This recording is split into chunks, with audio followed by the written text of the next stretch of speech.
என்னுடைய 16,000 ரூபாய் இஎம்ஐயை 1000 ரூபாயாக குறைத்தது எப்படி? 5 லட்ச ரூபா லோன் எடுத்திருந்தேன். அதுக்கு EMI 16,000. Month on month pay பண்ணிட்டு இருந்தேன். ஒரு சில மாதம் செம்ம டைட் ஆகிடும், ஒரு சில மாதம் ரொம்ப டென்ஷன் ஆகிக்கிறோம். இந்த சூழ்நிலையில் தான் என் friend month on month return தர மாதிரி பிளாக் செயின் ப்ராஜெக்டை பேஸ் பண்ணி இன்வெஸ்ட் பிளான் இருக்குது, அதில் நான் இன்வெஸ்ட் பண்ணியிருக்கேன். மந்த்லி ரிட்டர்ன் அப்ராக்சிமேட்லி 40,000 தாராங்க. நல்லா இருக்குது. அவங்க இந்த நியூ டெக்னாலஜி இன்வெஸ்ட்மெண்ட் பிளானை பற்றி எக்ஸ்பிளைன் பண்ணுவாங்க, வேணால் போய் பார்க்கலாம் அப்படின்னு சொன்னாப்புல.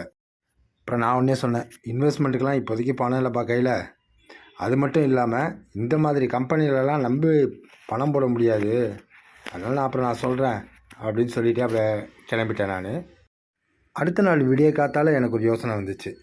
அப்ராக்சிமேட்டாக 40,000 ரிட்டர்ன்ஸு, நம்மளோட இஎம்ஐ 16,000 போக பாக்கி 24,000 இருக்குமே. ஃப்ரெண்டுக்கு ஃபோன் செஞ்சேன், நம்பகமான கம்பெனி தானான்னு கேட்டேன். அவன் ஒன்றே, இன்றைக்கி காலையில் 11 மணிக்கு அங்கே போகலாம், நீயே அங்கே கேட்டுக்க அப்படின்னு சொல்லிட்டு ஃபோனை வச்சிட்டாப்புல. நானும் ஃப்ரெண்டும் ஒரு 11 மணி போல் அந்த ஆஃபீஸ்க்கு போனோம். சிங்கிள் இன்வெஸ்ட்மெண்ட்டு தான், 5 வருஷம் லாக்இன் பீரியடு, மாதம் மாதம் அசலும் ரிவார்ட்ஸும் சேர்த்து உங்களுடைய வேலெட்டுக்கே வந்துடும். அதில் உங்களுக்கு எவ்வளவு தேவையோ அதை உங்களுடைய பர்சனல் அக்கௌண்ட்டுக்கு, பேங்க் அக்கௌண்ட்டுக்கு மாற்றிக்கலாம் அப்படின்னு சொன்னாங்க. இது இந்தியன் கவர்மெண்ட்டுடைய எஃப்ஐயூவின் கட்டுப்பாட்டில் இது இயங்குது. ஸோ அதனால் இந்த கட்டுப்பாட்டில் இயங்குகிற எக்ஸ்சேஞ்சில் உங்களுடைய கேஒய்சியை ரிஜிஸ்டர் பண்ணணும். லாபத்தில் 30% இந்திய கவர்மெண்ட்டுக்கு டேக்ஸ் கட்டணும்னு சொன்னாங்க.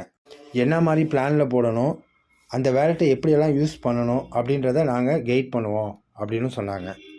நீங்கள் பண்ணுற இன்வெஸ்ட்மெண்ட்டை ட்ரேடு பண்ணவோ, ஸ்டாக்கில் இன்வெஸ்ட் பண்ணவோ, மைனிங் பண்ணவோ, இல்லை நோடில் இன்வெஸ்ட் பண்ணவோ மாட்டோம். ஏன்னா இது பங்குச்சந்தையின் அபாயங்களுக்கு உட்பட்டது. உங்கள் அமௌண்ட்டை ஸ்டேக்கிங் மூலியமாக எப்படி இந்த வேலெட்டுக்குள்ளே கொண்டு வர்றது அப்படின்றத கைட் பண்ணுவோம். அது மட்டும் இல்லை, ஸ்டேக்கிங் மூலியமாக நம்ம பண்ணுற வாசி கேரண்டி ரிட்டர்னாகவும் இருக்கும் அப்படின்றதையும் அவங்க சொன்னாங்க.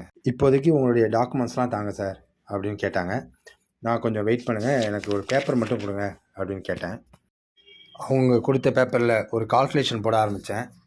அவங்க தரக்கூடிய மந்த்லி ரிட்டர்ன்ஸ் 40,000, என்னுடைய பழைய 5 லட்சத்துக்கான இஎம்ஐ 16,000, பேலன்ஸ் 24,000 நம்மக்கிட்ட இருக்குது. புதுசாக ஒரு 8 லட்ச ரூபாய்க்கு இஎம்ஐ போட்டால் 25,000 வரும். ஸோ நம்ம கையில் ஏற்கனவே இருக்கிற பணம் 24,000 இருக்குது பேலன்ஸு.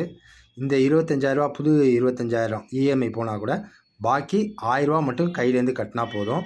இந்த 8 லட்ச ரூபாய்க்கான இஎம்ஐயும் முடிஞ்சிடும், சீக்கிரத்தில் அந்த 5 லட்ச ரூபாய்க்கான இஎம்ஐயும் முடிஞ்சிடும். கணக்கு போட்டு ஒரு கன்க்ளூஷனுக்கு வந்துட்டேன். என் நண்பன்ட்டையும் அதை எடுத்து சொன்னேன். அவன் ஒன்று, சரி ஓகே, நீ பேங்க்கில் ஒரு 8 லட்ச ரூபாய்க்கு பர்சனல் லோன் முதல்ல ஏற்பாடு பண்ணு, அதுக்கு முன்னாடி இப்போதைக்கு இங்கே கேஒய்சி ரிஜிஸ்ட்ரேஷன் மட்டும் பண்ணிக்குவோம், ஒரு 2 நாள் கழித்து லோன் வந்தோடனே இங்கே வந்து இன்வெஸ்ட் பண்ணலாம் அப்படின்னு சொன்னாப்புல. அதே மாதிரி லோன் அமௌண்ட் வந்துச்சு, இதில் இன்வெஸ்ட் பண்ணேன். இப்போ மாதம் ஒரு 1,000 மட்டும், முன்னாடி 16,000 கட்டியிருந்தேன், இப்போ வெறும் 1,000 மட்டும் கட்டுறேன். சீக்கிரமாக இந்த லோனும் முடிஞ்சிடும். நண்பர்களே, இதே மாதிரி உங்களுடைய பழைய இஎம்ஐ ஏதாச்சும் இருக்குது அப்படின்னா அதை குறைக்கணும் அப்படின்னாலும் என்கிட்ட கேளுங்க, அதுக்கான திட்டத்தை நான் போட்டு கொடுக்குறேன் நான். தேங்க்யூ.